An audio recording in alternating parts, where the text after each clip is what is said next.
J'ai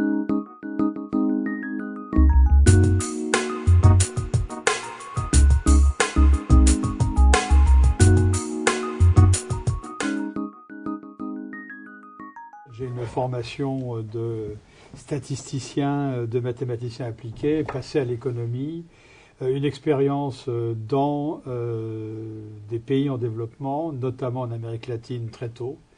Ensuite, le goût de la recherche, acquis d'ailleurs en Amérique latine sur le développement, les problèmes de pauvreté, les problèmes d'inégalité.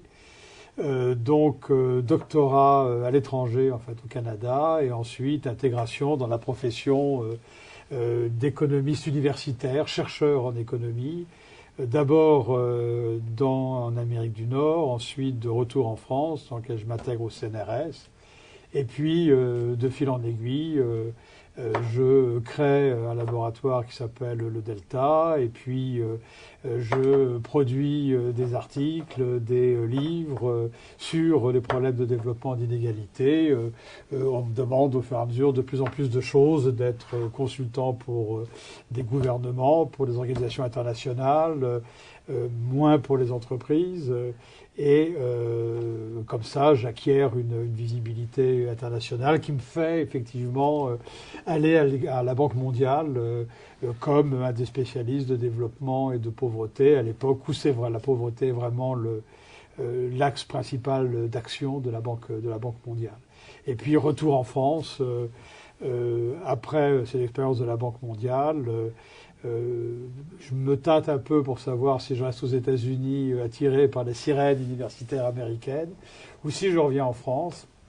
Et puis finalement, pendant que j'étais parti, le projet qui avait commencé avec ce laboratoire que j'avais créé qui s'appelait le Delta, dont avec mon collègue Roger Guenry, quand on l'avait créé, on avait dit voilà la première pierre de l'école d'économie de Paris. On m'appelle pour éventuellement reprendre la direction de cette école d'économie de Paris. Donc c'était difficile de ne pas accepter cet engagement ou cette proposition et de boucler le cercle en quelque sorte. Donc voilà, je suis rentré. Et en même temps que je suis rentré, j'ai repris de l'activité auprès du gouvernement en étant un peu dans cette histoire de RSA, en ayant accepté de présider le comité d'évaluation du RSA, en étant dans le conseil d'analyse économique. Donc voilà, j'ai retrouvé une place en France et voilà, ça fait beaucoup de choses, mais en ramassé, voilà à peu près la trajectoire. La Banque mondiale était effectivement, on peut la considérer comme un agent de la mondialisation. Un des grands problèmes de la Banque mondiale, c'est son nom, c'est de s'appeler Banque mondiale. Et à cause de ça, on l'assimile à l'agent par excellence qui est responsable de la mondialisation et de tous les maux qui viennent avec la mondialisation. Mais la Banque mondiale est avant tout une agence de développement qui travaille dans les pays pauvres et un peu dans des pays à revenus intermédiaires. Dans les pays à revenus intermédiaires, elle a essentiellement un rôle de conseiller, un rôle de financeur au même titre que d'autres banques privées, d'autres banques commerciales. Elle a un rôle beaucoup plus important dans les pays pauvres. Et justement, l'un de ces rôles consiste à favoriser l'accumulation de capital humain dans ces économies. Un des grands déficits des économies les plus pauvres, des pays les moins avancés, c'est effectivement un déficit considérable en termes de capital humain de façon générale. Donc on peut inclure là-dedans la santé, mais surtout l'éducation, avec des taux d'alphabétisme qui sont souvent très très faibles, des taux de scolarisation qui sont encore relativement faible, même dans des pays dans lesquels la scolarisation apparaît comme proche de 100%, quand on regarde le nombre d'élèves qui sont effectivement arrivés à la fin du primaire, c'est-à-dire qu'en une année donnée, on constate qu'il y a beaucoup d'élèves qui sont inscrits dans les écoles, il y en a beaucoup moins qui fréquentent les écoles, et quand on regarde le nombre d'élèves qui terminent le cycle primaire, les chiffres sont encore relativement faibles. Donc là, il y a un progrès, il y a un effort considérable à faire que la Banque mondiale aide d'une façon très très importante. Elle n'est pas la seule, elle travaille en accord et en collaboration avec d'autres bailleurs de fonds, avec d'autres agences de développement, souvent des agences bilatérales, nationales de développement. Mais c'est vrai qu'elle a un rôle de leader dans ce domaine. Donc je crois que là, elle occupe véritablement un rôle absolument crucial. Certains lui ont même reproché ces derniers temps de trop en faire dans ce domaine de l'éducation, de l'environnement social, de l'acquisition de connaissances dans ces pays, plutôt que d'investir dans de l'infrastructure, de l'électrification, de l'amélioration de l'innovation dans le domaine agricole, etc. Donc effectivement, il y a peut-être un problème de ce point de vue-là, mais ma remarque, c'est simplement pour dire que oui, c'est un organisme qui joue un rôle clé dans ce domaine de l'éducation. Alors, sur le premier point, est-ce que la pauvreté existe chez nous? La réponse est oui. Mais comme je viens de parler de la Banque mondiale de pays pauvres auparavant, de pays très pauvres ou de pays moins avancés, je crois qu'il est important de bien comprendre la distinction qu'on peut faire. Dans un pays comme la France, vous avez à peu près 11% de la population, un petit peu plus, 12% de la population qui est dans cette situation-là. Il y a des pays dans lesquels européens dans lesquels cette proportion est plus élevée. Et donc, on ne peut pas dire qu'il n'y ait pas de pauvreté, mais la nature de la pauvreté n'est pas tout à fait la même que dans le monde en développement. Et évidemment, on a un objectif de diminution de la pauvreté. Le RSA s'inscrit complètement dans cette logique de diminution de la pauvreté. Premièrement, le RSA joue sur deux tableaux.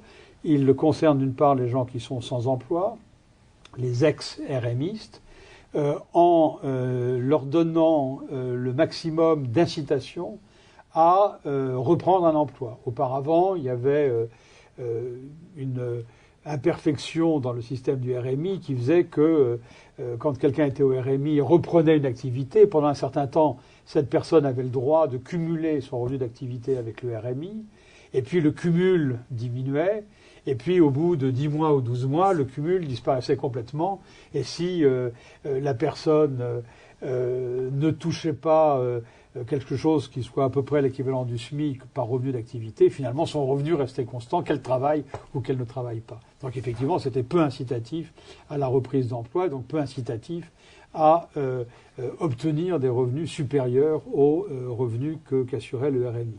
Le RSA essaye de corriger cet état de choses en permettant effectivement un cumul dans des conditions qui sont assez favorables entre revenus d'activité et revenus de transfert du type RMI. Ça, c'est une partie.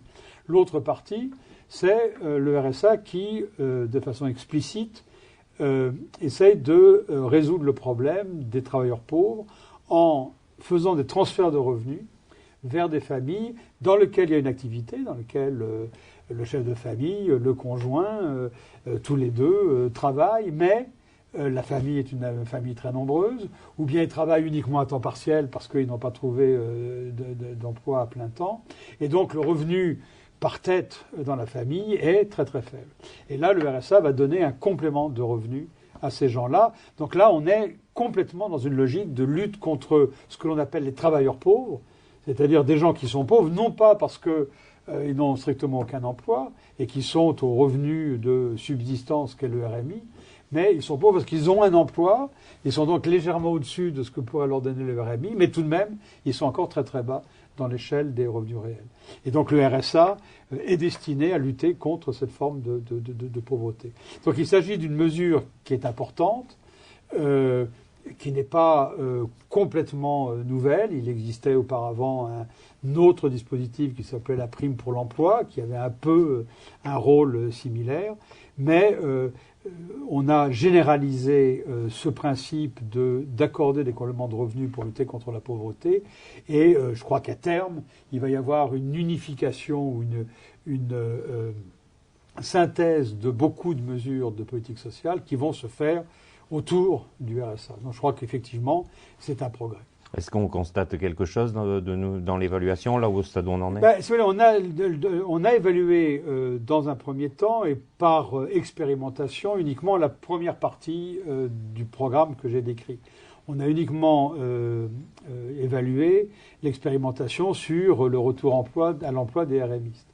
Et ce qu'on a constaté, c'est que oui, il y avait un petit progrès qui était fait, mais qui n'était pas un progrès absolument considérable.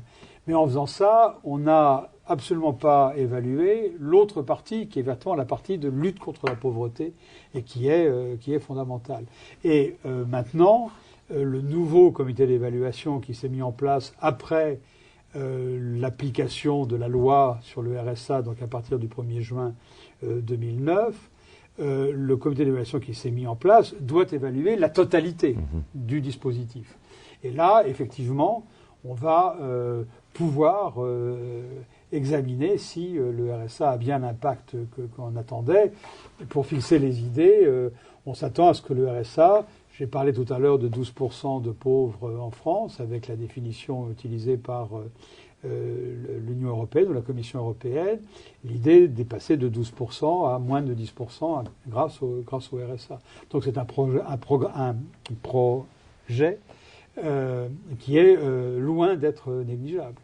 Et donc ça, on va voir si effectivement c'est ça qui se réalise, parce que le chiffre que je viens d'indiquer est basé sur des estimations a priori, en regardant une photo des ménages français en un point donné du temps, et en se disant si à ces gens-là on leur donne un petit peu plus, voilà combien ils vont avoir, et voilà combien de gens vont sauter au-dessus de la barrière du seuil de pauvreté. Donc on va voir, c'est une évaluation qui est en cours.